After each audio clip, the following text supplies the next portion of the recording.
Assalamualaikum warahmatullahi wabarakatuh. Perkenalkan, nama saya Elvina Rahma Putri, mahasiswi Universitas Terbuka semester 2 dengan NIM 0519766267, program studi Ilmu Administrasi Negara dari UPBJJ Bengkulu. Pada video ini saya akan menjawab soal tugas terkait menjelaskan 3 macam term.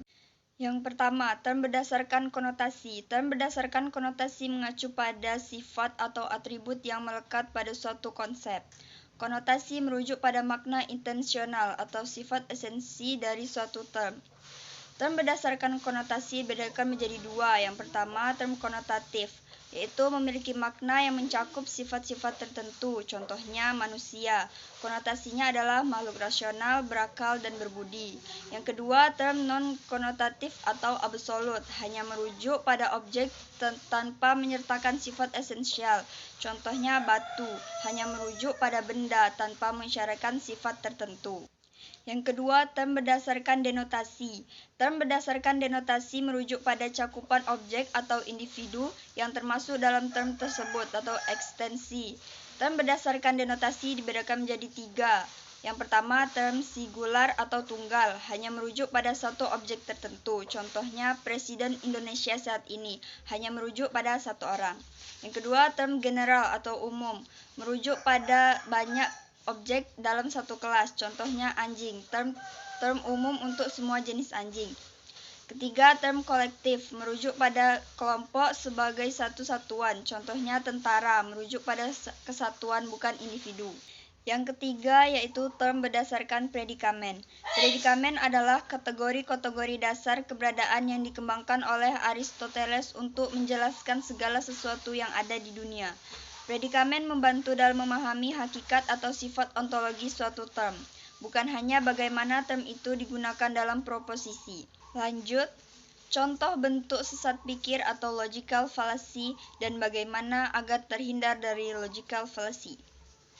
Sesat pikir atau logical fallacy adalah bentuk kesalahan dalam penalaran atau argumen yang terlihat logis, tetapi sebenarnya cacat atau menyesatkan. Sesat pikir dapat muncul baik secara sengaja untuk memanipulasi maupun tidak sengaja karena keliru berpikir.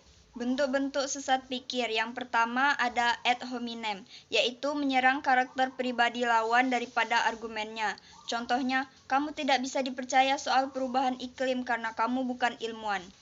Yang kedua ada straw man, yaitu menyalahartikan argumen lawan agar lebih mudah diserang. Contohnya, si A bilang, kita perlu mengatur kebijakan senjata api. Si B menjawab, oh jadi kamu ingin semua orang tidak punya senjata dan jadi korban kriminal. Yang ketiga ada false dilemma, yaitu menganggap hanya ada dua pilihan, padahal ada lebih banyak. Contohnya, kalau kamu tidak mendukung kebijakan ini berarti kamu tidak peduli dengan negara. Yang keempat, slippery slope, yaitu mengklaim bahwa satu langkah kecil akan menyebabkan rangkaian peristiwa ekstrim tanpa bukti yang jelas. Contohnya, kalau kita memperbolehkan pernikahan sesama jenis, nanti manusia bisa menikah dengan hewan. Yang kelima, circular reasoning, yaitu kesimpulan digunakan sebagai premisnya sendiri. Contohnya, kita tahu Al-Quran benar karena Al-Quran mengatakan dirinya benar. Yang keenam, appeal to ignorance, yaitu menganggap suatu klaim benar hanya karena belum terbukti salah atau sebaliknya. Contohnya, tidak ada bukti bahwa alien tidak ada, jadi alien pasti ada. 7. Bandwagon, yaitu menganggap sesuatu benar karena banyak orang yang mempercayainya. Contohnya, semua orang percaya bahwa produk ini menyembuhkan kanker, jadi pasti benar. Beberapa cara agar terhindar dari logical fallacy. Yang pertama, pelajari jenis-jenis sesat pikir. Semakin banyak mengenali bentuknya, semakin mudah mendeteksi dalam percakapan atau tulisan. Yang kedua, evaluasi premis dan kesimpulan secara logis. Periksa apakah kesimpulan benar-benar mengikuti dari premis. Yang ketiga, gunakan prinsip logika formal. Mempelajari dasar logika deduktif dan induktif untuk membangun argumen yang valid. Yang keempat, waspadai emosi dalam debat. Argumen emosional seringkali menyesatkan. Yang kelima, bersikap terbuka terhadap kritik. Orang lain dapat membantu mendeteksi kesalahan dalam cara berpikir kita.